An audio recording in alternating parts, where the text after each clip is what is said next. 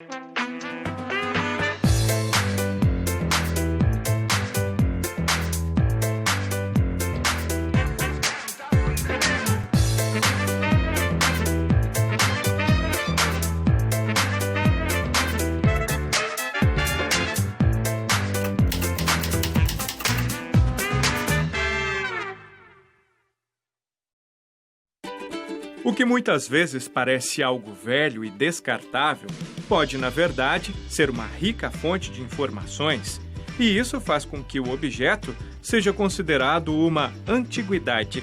Mas curioso é o fato de como tudo isso atravessa o tempo, seja em museus, com colecionadores, em sebos, por hobby ou como fonte de renda.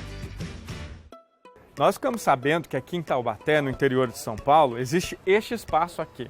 Ele é um antiquário e um brechó junto. Nós achamos isso muito interessante. Logo de cara aqui já está bem legal, olha. O piso é um mosaico, tem carranca aqui na frente, tem uma mesinha de mosaico, tem peças de metal, uma vegetação bacana. Bom, eu estou curioso para conhecer este espaço. E nós vamos lá dentro falar com o proprietário, que é o Luciano.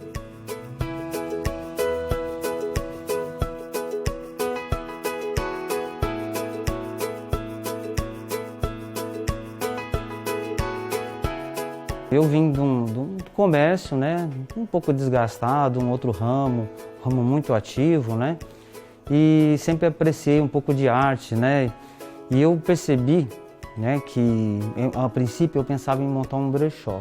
Mas eu vi dentro de um brechó coisas belas, né? Então assim, e aí a gente vai pincelando, garimpando, e quando a gente se descobriu, tava essa loja aqui montada, né? O belo encontra o antigo e o novo. E como está a disposição? Como eu falei, já percebi que tem as antiguidades, tem coisas mais novas. E por que essa disposição? Então, na verdade, não só é uma estratégia, né, de negócio, mas também é uma coisa que além de agradar os olhos, não tem preconceito algum, né? Desde que seja belo, desde que agrade as pessoas, né? Então a gente tem coisas novas, coisas antigas, né? E nem tanto, né? Então assim, né? Você tá tudo junto, né? E é uma estratégia comercial e ao mesmo tempo eu acho que é um olhar diferente, né? Para esse tipo de ramo.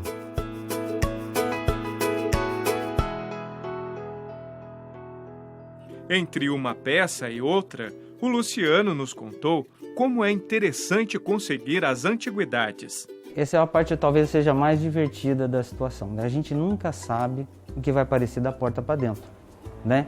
Sempre vem alguém, olha, eu estou sabendo que você tem um antiquário, eu quero desfazer disso, tal, entendeu? Então a gente, né, aparece, mas não tem um controle sobre isso, né? Então tem as pessoas que nos visitam e tem as nossas pesquisas de campo, né? A gente vai procurando também, né, as coisas e na medida que a gente acha que agrega aqui para a loja, a gente acaba comprando, fazendo troca. Qual o objeto antigo mais curioso que você já teve aqui na loja? Eu não posso apontar assim, exatamente o mais curioso, mas tem uns pitorescos, né? Eu gosto muito assim de algumas coisas assim, por exemplo, imagem de santo, né? Eu tenho uma imagem de uma Nossa Senhora, né? Que acho que tem mais de 100 anos. Né? E ela veio da Europa e ela tem uma expressão muito bonita. Então assim, tem de tudo, tem peças indianas, tem peças árabes, né? Tem coisas assim do nosso contexto regional, que eu também adoro, né?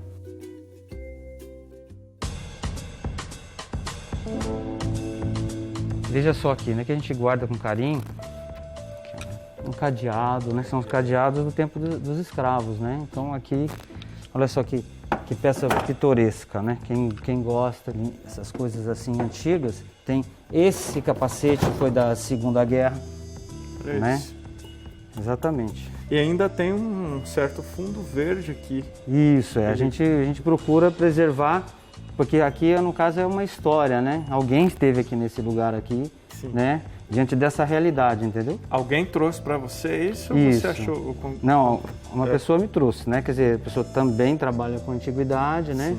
E trouxe essa história para mim, eu abracei. Temos aqui também, ó, na mesma situação, vamos cavar uma trincheira, né? Imagina a situação, né? Poxa vida. Quer dizer, esse aqui é para cavar uma trincheira, essa pá, e tem a outra para tirar aqui, né, o que foi cavado, né? Isso tudo teve no fronte de guerra, né? Sim. Então, difícil mensurar, né, valor, essas coisas assim. Mas aqui a gente tenta tornar isso acessível, né, para as pessoas que gostem disso.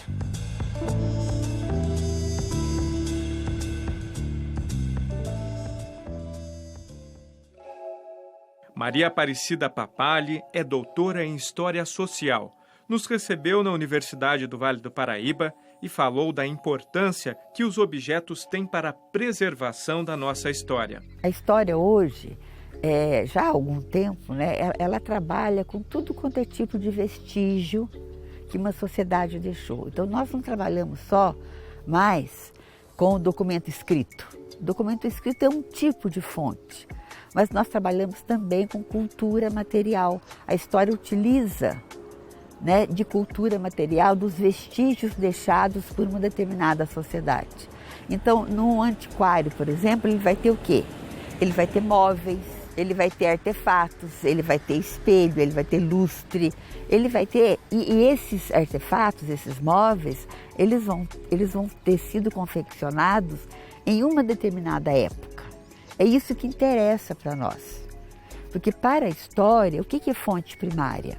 A fonte primária é tudo aquilo que é produzido na época. Se eu for estudar, por exemplo, a vida cotidiana, tá, das mulheres paulistas em 1920, estou dando um exemplo, esses móveis, esses artefatos, eles vão me dar uma dimensão de como essas mulheres se vestiam na sua intimidade, nos seus quartos. Você acha que, trabalhando com antiguidades, você também, de certa forma, está dando continuidade à nossa história? Sim, eu acho que isso se perdeu muito nos últimos tempos aqui, né, na nossa cultura, né? Então esse é uma coisa que eu paro para pensar, né?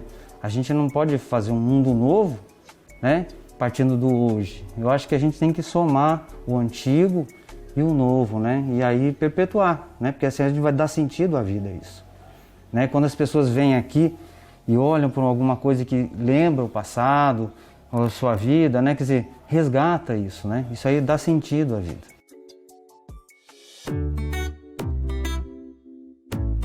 Essas são conchas, né, que utilizavam antigamente, né? A água não era tão encanada, não era tão fácil, então você pegava o barril, né, de cerâmica e então tinha desde uma criança, um menorzinho, quer botar num copo, quer não botar num lugar, até o maior, né? Aí é bem pitoresco. Eu gosto muito também dessas peças aqui porque ela representa o dia a dia, né? E tem arte. Se ela não tivesse uma arte, não tivesse... Pode então, pegar uma pra gente ver? Claro. Mas...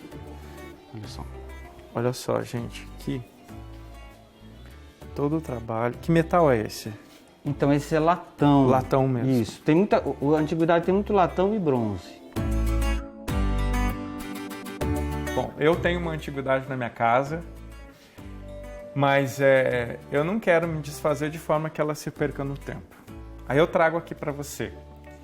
A gente consegue fazer um negócio trocando ou você compra peça? Como que funciona isso? As duas coisas. Compramos, trocamos, né? Assim, e o que é legal disso?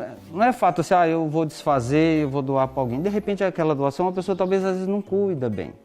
Quem for comprar vai tirar seu dinheiro do bolso muitas vezes, né? E quem tira do bolso pretende ter algo bom para aquilo, né? Então não é um destino bacana, um antiquário para esse tipo de coisa. Eu posso comprar, posso deixar aqui para você vender, entendeu? Para mim vender para você, né? E você também pode ter um crédito e gastar com o que você quiser, entendeu? Então existe essa pegada aí que o pessoal gosta.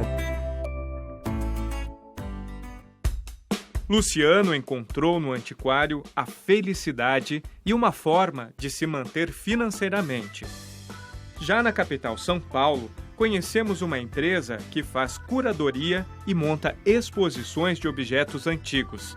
São mais de 5.000 peças que tem como objetivo a preservação da memória e, sobretudo, causar nostalgia nas pessoas.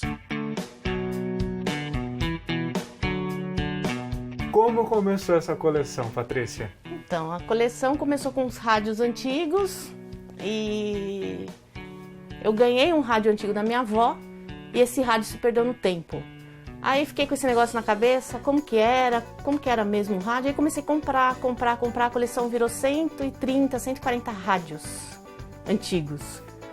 E aí veio a ideia de estar levando para o shopping para mostrar para a criançada que não sabe o que é rádio antigo, né? E aí eu juntei todos esses rádios, levei para um shopping e foi o maior sucesso. Depois da primeira exposição de rádios antigos, eu conheci a Luciana, que restaura os rádios e coisas antigas. E aí ela falou, poxa, a gente podia ter outras coleções, videogames, brinquedos. E aí surgiu a ideia de levar as coleções para os locais para as pessoas conhecerem.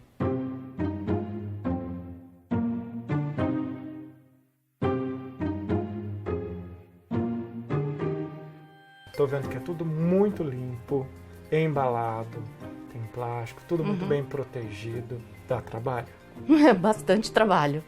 Dá bastante trabalho, mas pra gente são peças valiosas, não só do valor afetivo nosso, da compra, como o valor histórico de cada uma das peças. Bom, e essas peças, além de exposições também, participam de produções cinematográficas. Sim. Os objetos são usados em cinema, teatro, comerciais de TV. A gente aluga essas peças para as produções.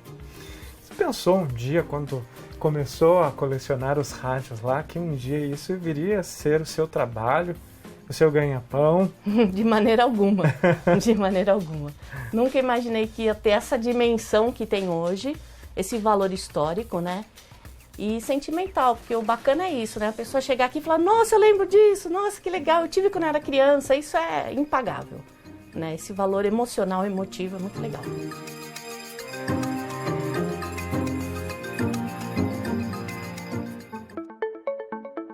Diversão também tem história e o acervo de videogame impressiona. O que acontece muito é o seguinte, ó, esse daqui é o Game Boy, né? Todo Sim. mundo, acho que a maioria das pessoas lembra. Uhum. Esse daqui é o dos pés. Esse daqui é muito legal. É tanta coisa que às vezes eu chego aqui e eu falo, ai, que legal isso aqui. Não é que a gente esquece, lógico, eu sei que tem, mas a gente fica, ai, que legal, né? Olha, que bacana. Esse daqui foi o primeiro Game Boy de 2 telas. O Game Watch, na verdade, né? Que você lembra que década, mais ou menos? Esse daqui é anos 80. Anos 80, então por isso que eu me lembro bem dele. Esse daqui é só os amiguinhos japoneses e mais abastados que tinham. Exatamente. Era difícil. Meu amigo Minoru tinha e a gente ia lá pra brincar. Então, eu lembro de ver com amiguinhos também. Olha aqui, tá vendo? Esse daqui é com uma tela só. Uhum. Game Watch. Muito legal. Da Nintendo. Então, o que acontece é o seguinte, na exposição é assim, isso daqui as pessoas tiveram, lembram, enfim. Certo. Esse daqui é um videogame super raro, é o primeiro videogame da história. Deixa eu ver se eu consigo levantar aqui. Consegue ver daí? Nossa. Esse Conectava daqui... os controles com cabo. Esse daqui é o Odyssey 100. Esse daqui é o joystick dele, olha que loucura. Meu Olha a grossura do fio. Olha isso. Olha que incrível. Horizontal e vertical. Ah! Né? Mas... Então o que acontece? Isso daqui é um videogame raro, que os colecionadores... Ai, Odyssey 100, né? Que é uma parcela pequena das pessoas que sabem que isso é um videogame raro. Funciona? Funciona. A maioria das coisas antigas funcionam. Sim. Porque elas eram feitas para funcionar.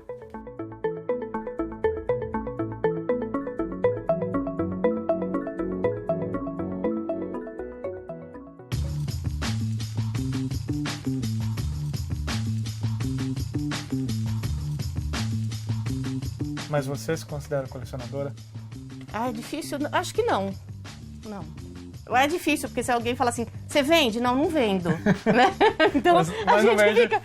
Mas eu não vendo por conta da coleção. Eu não vendo porque também eu sei que eu não vou encontrar e vai ficar caro. E a coisa antiga, quanto mais tempo passa, mais caro fica. É um objeto de trabalho, reforçando. Sim. A grande variedade de objetos realmente desperta sentimentos e lembranças.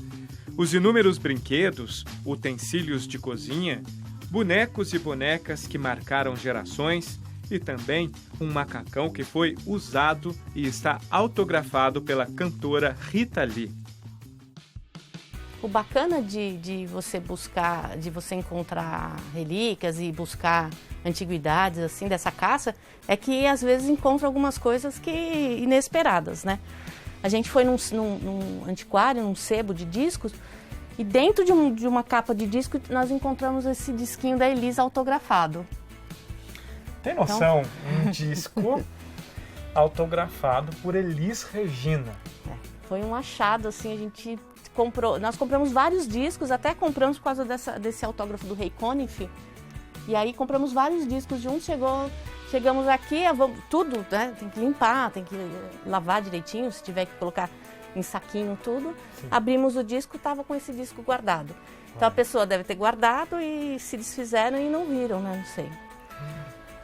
E foi muito legal também, super achado. Isso é peça que tem apego. Tem apego porque a gente leva... a gente tem uma exposição de vinil. A gente fala da história do vinil. Sim. E aí essa faz parte da história. Elis Regina autografado. Não tem jeito, né? De não ter um certo apego. Tem um... né? Mas não tem que ficar aqui. Né? Eu acho assim, as coisas não têm que ficar aqui dentro, elas têm que ir para os lugares para as pessoas verem. Infelizmente a gente não tem condição de ter um lugar aberto para estar recebendo as pessoas, mas o objetivo seria esse, ter um lugar para mostrar para as pessoas, olha, de maneira educativa, né? Fazer uma cronologia, como a gente faz nas exposições, a cronologia dos objetos, para mostrar para a criançada como que funciona. Quem sabe um dia.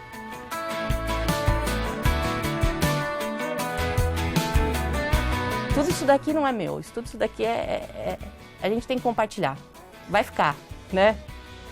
Isso é generosidade e é uma atitude saudável para sua vida, para sua mente. Tem que ser, né? Para o seu coração. Quando a gente consegue compartilhar as coisas que a gente tem, é maravilhoso.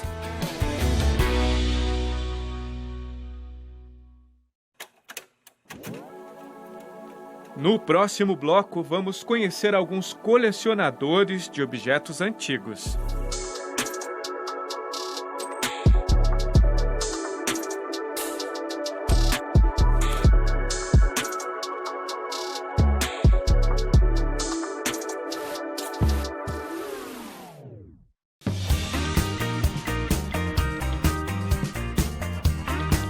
Além do valor histórico das antiguidades e as curiosidades que elas guardam, há quem tenha o gosto por colecionar.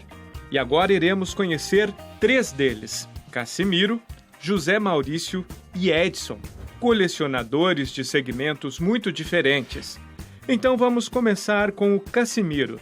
Ele é um numismata, ou seja, aquele que coleciona moedas. Cassimiro, como é que começou esse seu desejo por colecionar moedas?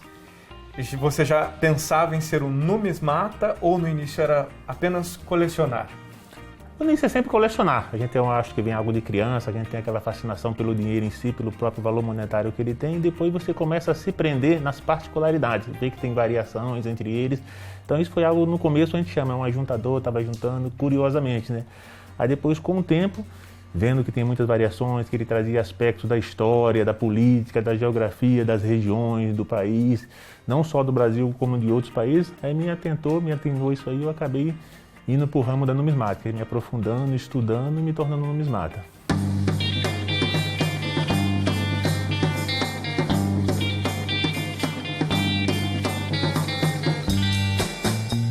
Indo para o lado histórico, o que isso vem mudando na sua vida a partir que você começou a colecionar, a adquirir essas moedas e você vem aprendendo mais sobre a história do nosso país? Eu sempre fui um admirador da história, leio muito sobre a história do nosso país e até do mundo e observei que realmente uma forma factível, uma forma tática de você ter ali na moeda, no papel, eles são uma representação viva daquele momento histórico e político do país. Então, com a história, ali, você se prendendo, você olhando realmente para o metal, para a moeda, você vê que eles trazem muitos aspectos históricos ali que são muito importantes. Então, isso me atenou a ver, analisar, pegar cada peça e analisar dentro desse contexto, difundindo e me fazendo me interessar ainda mais pela história.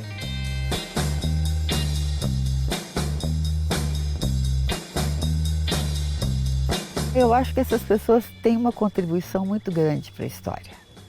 Que, para começar, por exemplo, que ao organizar esse material, eles estão, na verdade, pensando, agindo de uma maneira para deixar um legado para a posteridade.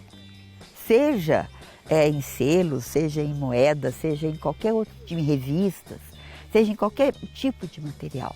Você consegue ter um panorama histórico da economia do nosso país? Com certeza. Com certeza. Com essas moedas nossas, nós passamos por 8 padrões monetários, né? E nós observamos, normalmente, por ocasião de cada mudança de padrão monetário desse, nós perdíamos 3 zeros. Então, uma cédula ou moeda que valia 1.000, passava a valer 1. E dentro desse intervalo de tempo, a gente tem a variação. Uns períodos duraram 6, 7 anos, 10 anos, e teve período que chegou a durar até 8 meses só, que foi o caso da mudança do cruzeiro real para o real. Então isso mostra uma desvalorização por ocasião da inflação que muitos brasileiros mais recentes, né, não tiveram a oportunidade de acompanhar, né? Para a psicóloga, o hábito de colecionar tem seu aspecto positivo. Muito positivo. Hoje em dia a gente está com muita dificuldade de ter prazer por prazer, né? Às vezes eu pergunto para paciente assim, o que você gosta de fazer? Minha pós. Não, essa pós não é prazer, né? O prazer puro é aquele que eu não vou ficar com culpa se eu não fizer, ou eu não vou me sentir melhor se eu fizer. Eu vou simplesmente me sentir bem, né? Então, sei lá, como ter um filho, né? Racionalmente você tem um custo, né? Você abre mão de um monte de coisa, mas emocionalmente é prazeroso, né? A sensação de importância de ter alguém, de estar com seu filho conectado. Então, quando você descobre um tipo de prazer que sai, né, dessa linha de competição, de comparação, de aproveitar o tempo, de não ficar para trás, você diminui muito a ansiedade e aumenta muito a sensação de importância, de validação no mundo. Ele pode vir a algum momento se tornar algo ruim se a pessoa perder o controle? Com certeza. Assim pode se tornar um vício, né? A pessoa pode, em vez de ser um numismata, um colecionador, se tornar um ajuntador, pegar qualquer peça em qualquer estágio e sair juntando, colocando dentro de sua casa de forma adequada. E não tem um critério nisso aí. E sair juntando, começa com cédulas, com moedas, sair juntando e sair acumulando isso dentro de sua casa. Isso partindo para outros aspectos. Então o colecionador ele tem que ter essa preocupação, escolher uma meta, escolher um objetivo, colecionar, classificar, que diferencia muito o ajuntador do colecionador. E do numismata é isso, essa classificação você não está juntando. E aspectos que podem vir até comprometer o lado financeiro. A pessoa sair comprando peças que não têm o devido valor, que se alega que elas venham a ter, simplesmente porque ele acha, alguém falou, essa nota, esse material vale 100, 200, 300 reais, ele sair comprando e contrair dívidas. Acaba sendo um hobby, né? Acho que no primeiro momento a gente fala, ok, é um hobby, mas tudo que é excesso a gente tem que ficar de olho. Né? E não é porque é saudável, porque é um hobby, porque é simplesmente o ato de colecionar que não pode, né, trazer junto uma complicação. Então, mesmo um exercício físico que é saudável, em excesso, né, pode trazer danos para a pessoa. Então, eu sempre olho assim, ela faz isso, o que ela deixa de fazer por causa disso? Né? Ela tem sofrimento por causa disso? Ela consegue se relacionar bem com pessoas? Né? Tem uma função, tem um sentido aquele colecionar para ela? Né? Ela deixa de trabalhar por causa desse colecionar? Né? Ela deixa de se relacionar? Ela se divorcia? Ela não tem um bom relacionamento com vizinhos, com filhos por causa disso? Aí a gente liga alerta.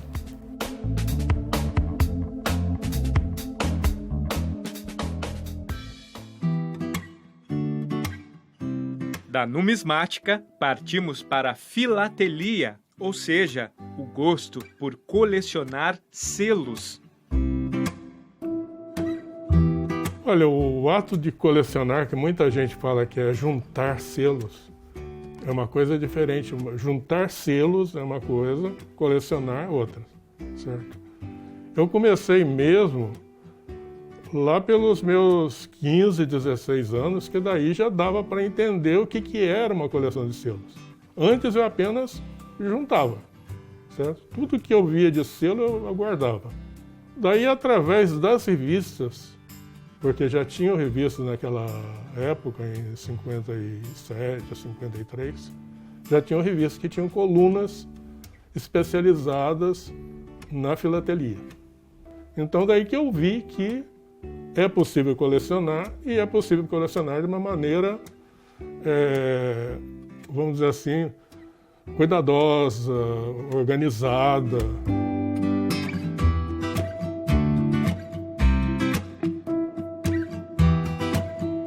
Então, esse trabalho de pesquisa é que é o interessante. É aí que a gente adquire um conhecimento sem que a gente saiba. É a parte cultural que a gente fala. Então, quando a gente fala que filatelia é cultura, é justamente por isso. Porque você vê o selo. O selo é uma obra de arte, primeira coisa. O sujeito que desenhou aquilo ali é um artista. Ele fez o selo, todo, então você vai procurar saber agora o motivo por que ele lançou. Nesse procurar o motivo por que lançou, você adquire uma série de conhecimentos que você nem imaginava. O gosto pela coleção de selos e pesquisas fez com que o talento de comunicador também despertasse em José Maurício. Ele é diretor de uma revista filatélica que começou bem lá no passado. Como eu vi que havia uma dificuldade dos próprios colegas de adquirirem selos, de manterem correspondência para fora, eu lancei uma coluna filatélica no jornal. Então, em 1960, eu já tinha coluna filatélica. Depois eu vi que a gente podia ir mais além. A gente poderia fazer uma coluna do chamado intercâmbio filatélico.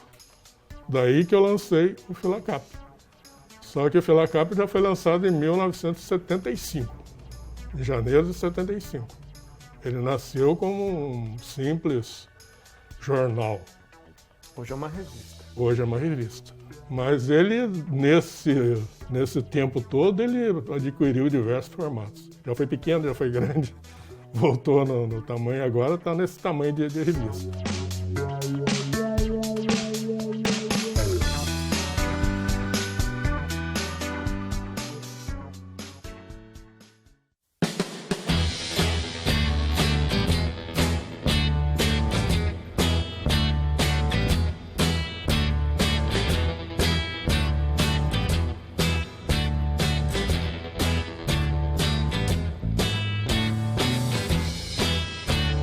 Hoje nós viemos até São José dos Campos, no interior de São Paulo, aqui na casa do Edson, porque ele gosta de colecionar bonecos. São super-heróis, vilões também.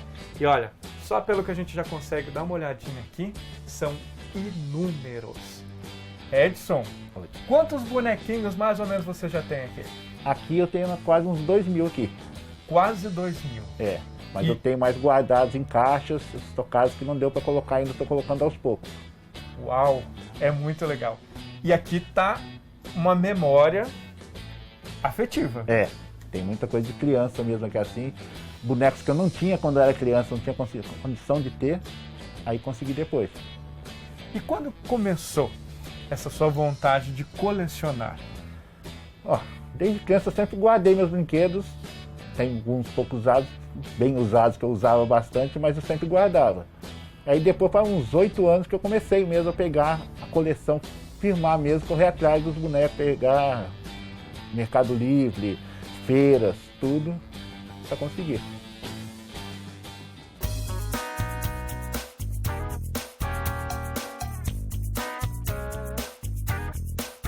Daqui, quais são os que mais chamam, mais mexem com a sua memória afetiva? É aqueles do Super Power e dos brinquedos antigos mesmo de criança, que eu brincava. Tem ali Superman, Mulher Maravilha. Mulher Maravilha, Batgirl, Coringa, Batman e Robin, que eu sou fã.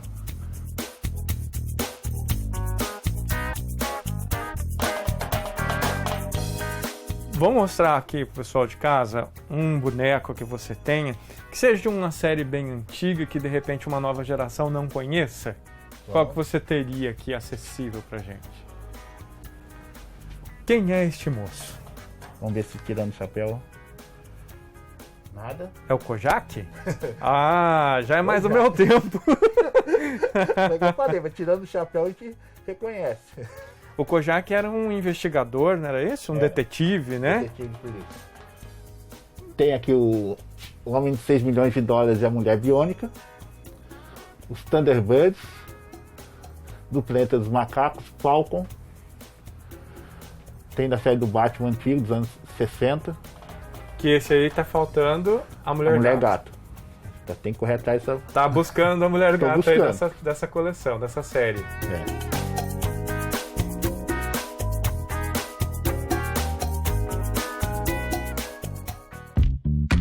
Vendo a coleção de super-heróis de Edson, lembramos dos nossos heróis brasileiros e fomos até o Memorial Aeroespacial Brasileiro.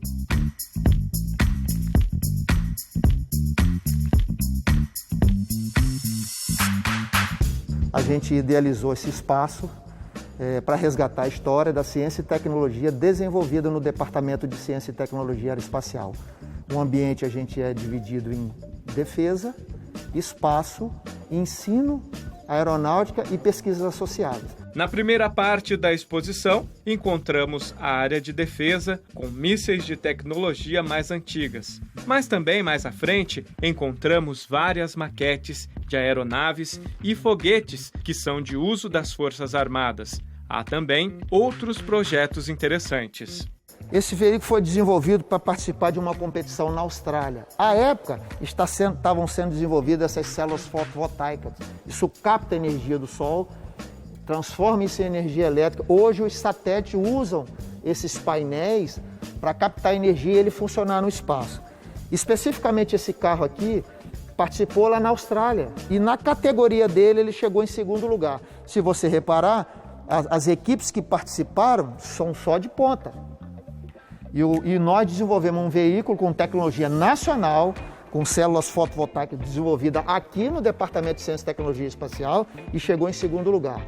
Eu, particularmente, acredito que isso aqui seja uma tecnologia do futuro, uma energia do futuro, porque a coisa que a gente tem de mais abundante no nosso planeta é a radiação solar. Sim. Então, isso transforma em energia elétrica. Cada vez a demanda por energia é maior. Sim. E a gente tem o nosso Sol irradiando energia o tempo todo. Então a gente consegue captar essa energia.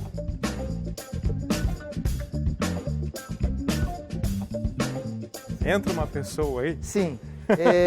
Foi desenvolvido por alunos do ITA com orientação de professores e pesquisadores do Instituto de Aeronáutica e Espaço. O aluno ficava dentro desse veículo e chegou a 106 km por hora.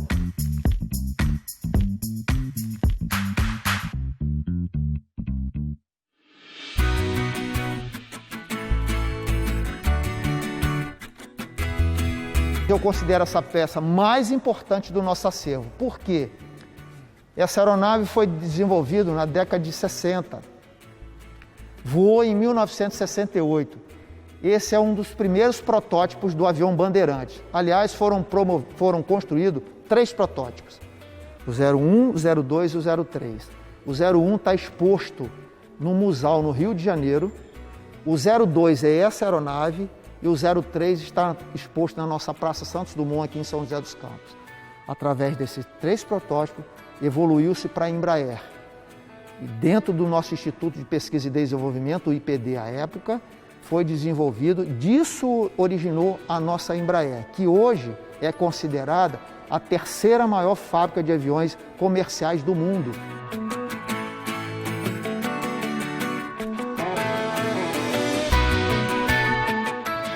Vai entrando, olha, tem álcool gel aqui, deixa eu pegar um pouquinho. E aí, é claro que a gente que já pegou avião doméstico para fazer as viagens, você percebe que é diferente, né? O avião doméstico tem mais espaço, já é outra tecnologia também, né, Sargento? Sim, exatamente. É que a gente pode sentar aqui para conversar? Sim, claro, com certeza, por favor. Você pode reparar que ele está configurado numa forma executiva, né? Sim. Ele foi reformado por alunos do Senai, em parceria com os funcionários do DCTA e a Embraer. E eles reconfiguraram todo em forma original. Okay? É um avião de classe A, né? A Força Aérea ainda usa muito Bandeirante, numa configuração diferente, que aí atualiza a aviônica dele. Sim. Okay? Então, assim, a gente tem a oportunidade de trazer os estudantes para cá, os alunos, os visitantes, né? As famílias em si, e a gente põe nessa aeronave e tira uma foto deles. Por que ele é mais baixo, assim, vamos dizer? Questão de aerodinâmica. Sim. Ok? Naquela época, esse avião voou em 1968. Sim. E foi o primeiro desenvolvido. Daqui ele evoluiu. Você aumenta a capacidade dele de transporte. E a gente também, o foco era carga, né? Hoje, o foco é transporte de passageiros. Então ele aumentou a configuração dele. Sim. Para a época, é o que pôde fazer dessa forma.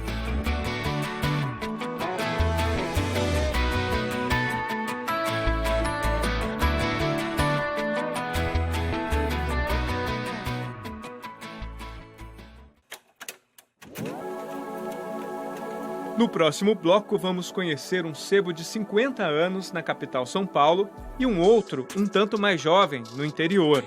E vamos finalizar com uma visita ao Museu Nossa Senhora Aparecida.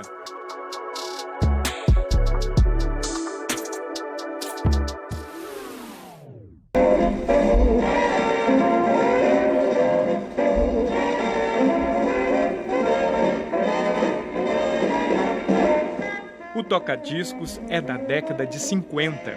Tem funcionamento a válvulas. É interessante e está em meio a livros.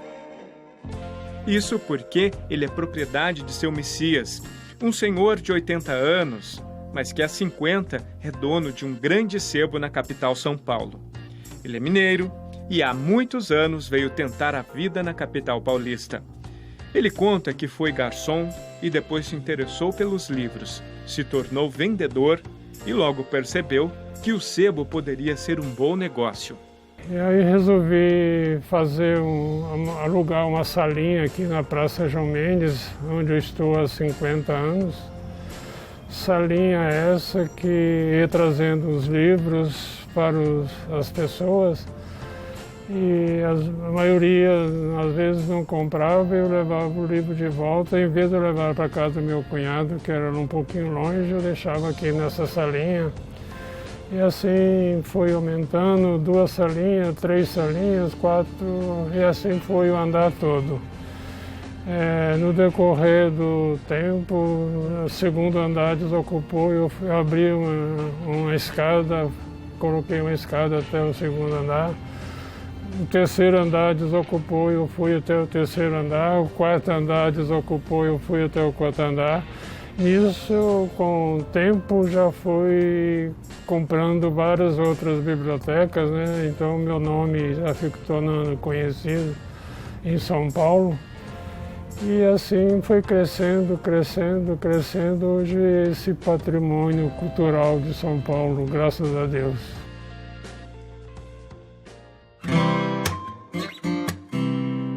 Com tanto espaço, o sebo, que trabalha com livros usados e antigos, também se adaptou à modernidade e faz vendas pela internet. Então, a internet, ela basicamente, até o momento da separação, divisão do que vai para o site ou que vai para a loja, é igual. Nossos avaliadores saem, fazem compras em toda a região de São Paulo, Grande São Paulo. Chegou aqui, a gente faz uma triagem do produto.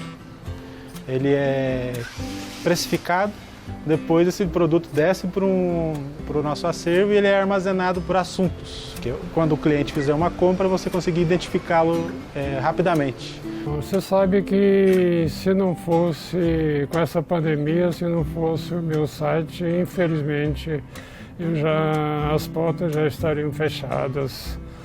Então, o meu site foi um salvador da pátria, digamos assim.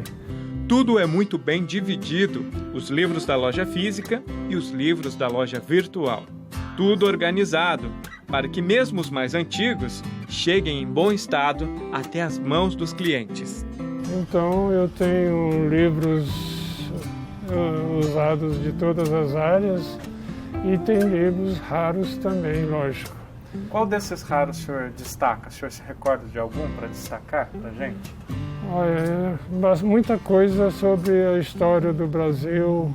E o Jonas, que trabalha com seu Messias há 18 anos, conhece a infinidade de livros. Ele nos falou sobre o significado da palavra sebo. Se eu disser para vocês, este livro é um livro de segunda mão, vocês vão entender isso. Em inglês, second book hands. Se você pegar o se de second, o book de livros, vai formar a palavra sebo.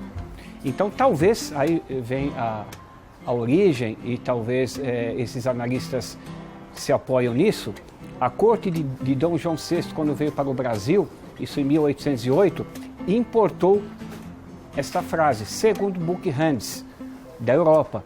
E nós aqui aportuguesamos, vamos dizer assim, a palavra sebo. Aí caiu, vamos assim dizer, no inconsciente da população. Hoje todos sabem o que significa a palavra sebo.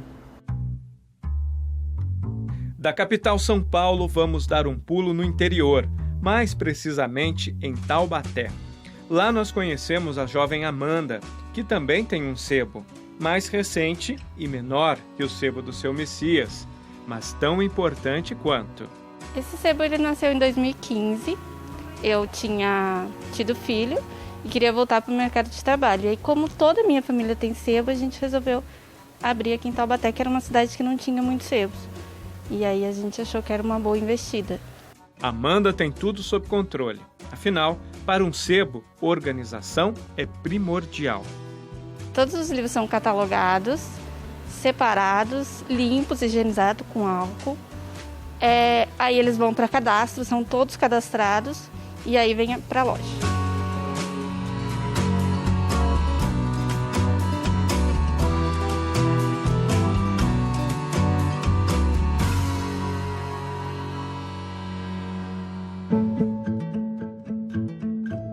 Tanto Amanda como seu Messias são apaixonados pelos livros. Alguns são mais antigos, outros mais curiosos, mas sempre livros que contribuem com a sociedade.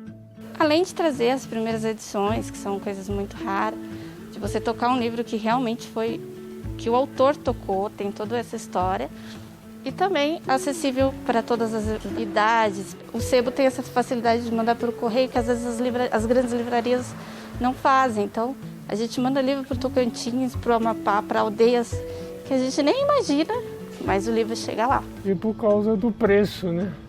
O preço é muito importante.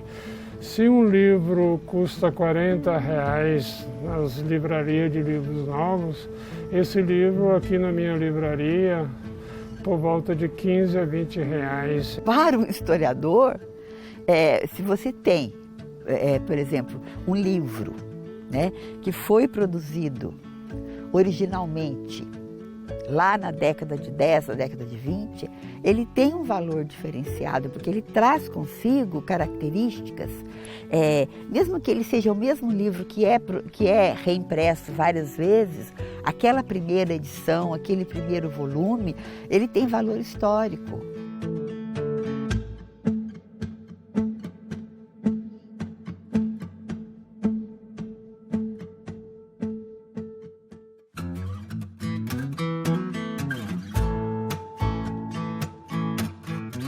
E agora, então, nós estamos chegando aqui no Museu Nossa Senhora Aparecida. Eu estou com a Maria. Maria é monitora aqui no museu, é isso, Maria? Isso, eu sou monitora. E ela vai monitorar a gente aqui um pouquinho, trazendo algumas informações para a gente conhecer um pouco a história desse museu.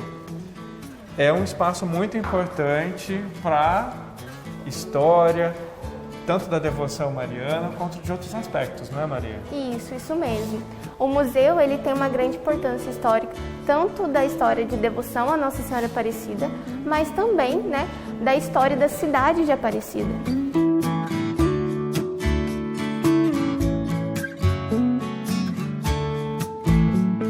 Aqui nós temos as imagens de culto privado, que são as imagens do século 17, 18 e 19. Que eram, na época, as pessoas tinham na sua própria casa, por isso que elas são num tamanho mais reduzido. Aqui do outro lado, a gente tem as imagens que são um pouco maiores, que são do culto coletivo, que tinham nas capelas e igrejas, né, na época.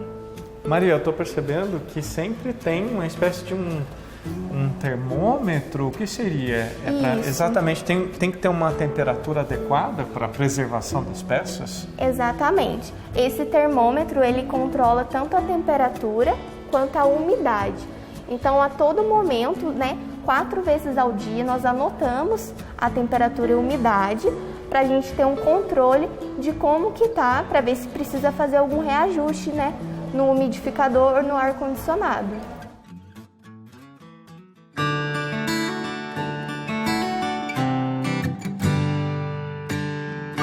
Essas 3 vitrines da cor laranja, a gente tem um pouquinho dos objetos que expressam essa devoção à Nossa Senhora Aparecida. Esses objetos têm o nome de exvotos. Por que exvotos? Porque aqui é um pedacinho da Sala das Promessas, onde cada objeto simboliza um agradecimento à Nossa Senhora de uma graça alcançada.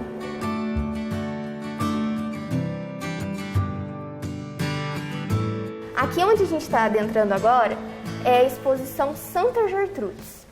Aqui todas as imagens são do século XVII. Essa coleção foi doada para o Santuário Nacional em 2016. Ela tem uma importância muito grande, tanto para a história, como também na questão religiosa. A doação é até recente, né? 2016, não é tão... Sim, é bem recente. Quem doou essa coleção foi Ladim Biezos. Antes dessa coleção ser doada ao Santuário Nacional, ela ficou exposta durante um tempo no Museu de Arte Sacra de São Paulo. Depois ela foi doada definitivamente ao Santuário Nacional. Essa coleção possui 54 peças, 44 são de terracota e 10 são de madeiras. São todas feitas por mestres santeiros paulistas e todas são do século XVII. Ué, mas por que essa importância? Porque o século XVII é o século que Nossa Senhora Aparecida foi encontrada no Rio Paraíba do Sul. Sim. Então, há indícios, não é nada comprovado, que um desses mestres santeiros foi o responsável pela autoria da imagem de Nossa Senhora Aparecida. E aqui, logo à frente, a gente vai mostrar um pouquinho uma imagem, né, que faz parte dessa coleção, juntamente com uma réplica da imagem de Nossa Senhora Aparecida. Para a gente ver a tamanha semelhança entre as duas. Então, esta aqui, a A3, faz parte da coleção. E aquela é uma réplica da imagem original de Nossa Senhora Aparecida que está lá no nicho. Exatamente. Aí aqui a gente pode observar algumas semelhanças, que tem a meia-lua embaixo dos pés, os anjos e as mãos postas. E também, né, todo o traço do artista, que é muito parecido. Essa aqui, quem é a autoria, é do Frei Agostinho de Jesus. Então, não há nada comprovado, mas existe uma hipótese que pode ser ele responsável, né, pela autoria da imagem de Nossa Senhora Aparecida. E por isso, tamanha importância dessa coleção.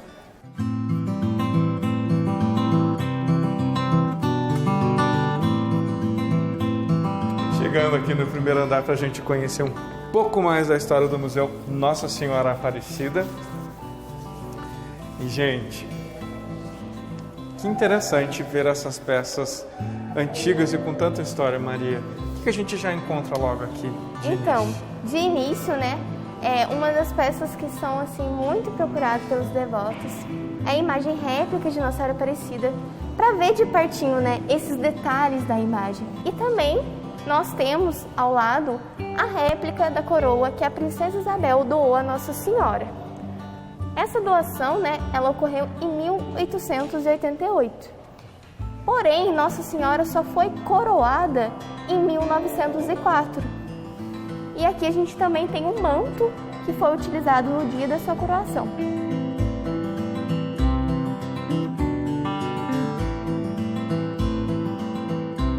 A placa aqui de fora já indica que nós estamos entrando na Casa de Ouro. Isso. Aqui é um espaço, né, dedicado para a gente expor um pouco, né, dessas joias que são doadas todas por devotos de Nossa Senhora Aparecida. E também tem um significado muito maior do que o significado materialista, né? Então, todas essas joias que são expostas são doados em agradecimento de graças alcançadas.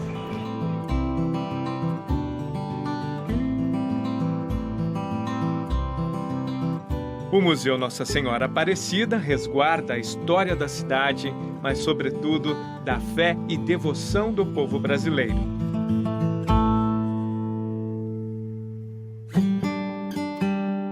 O que muitos não sabem é que existe uma reserva técnica. A reserva técnica do museu, ela serve para fazer todo o cuidado de pesquisa e documentação das peças e principalmente o armazenamento com critérios de preservação e conservação de acervo, justamente grande maioria que não está em exposição. Até porque, de acordo com a temática de uma exposição de longa duração ou temporária, a gente não tem condições de colocar todo o acervo de um museu em exposição. Em armários fechados e com todos os cuidados, lá se encontram verdadeiras preciosidades históricas. E hoje em dia nós temos mais de 20 mil itens documentados, catalogados, inseridos no sistema, e muitas coleções que a gente ainda não começou o inventário, mas a gente tem uma estimativa de quantidade. Por exemplo, a coleção de filatelia, que são selos, cartões postais, a gente estima mais ou menos 18 mil itens, mas a gente ainda precisa fazer um processo de documentação. A parte de numismática, que a gente já fez um grande trabalho, iniciado em 2007, tinha uma estimativa de mais ou menos 25 mil itens. Só que nesse processo de triagem, a gente fez um recorte, uma seleção, fez uma documentação específica. O excedente a gente encaminhou para o Banco Central, para eles poderem dar um destino mais correto nesse descarte.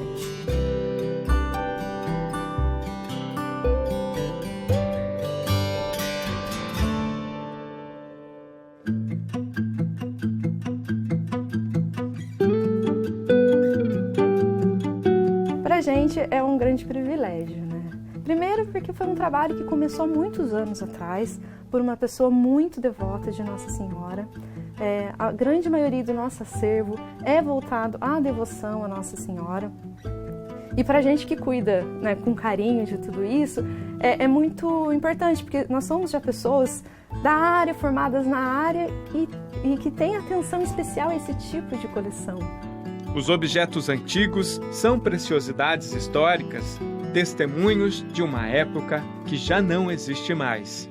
Nos deixam referências e despertam curiosidades. E a certeza de que um dia, objetos atuais e os nossos costumes também serão objetos de pesquisa. Tudo que nós estamos produzindo aqui, né? Daqui a 500 anos alguém vai estudar. Como que é essa população, essa sociedade? Eu imagino o seguinte, daqui a 500 anos, para que a Terra continue existindo, essa sociedade terá que ter mudado radicalmente. Pela lógica de questões ambientais que a gente vê, se não tiver mudado, não tem mais planeta Terra. Então eu acho que nós vamos ter uma outra sociedade funcionando daqui a 500 anos.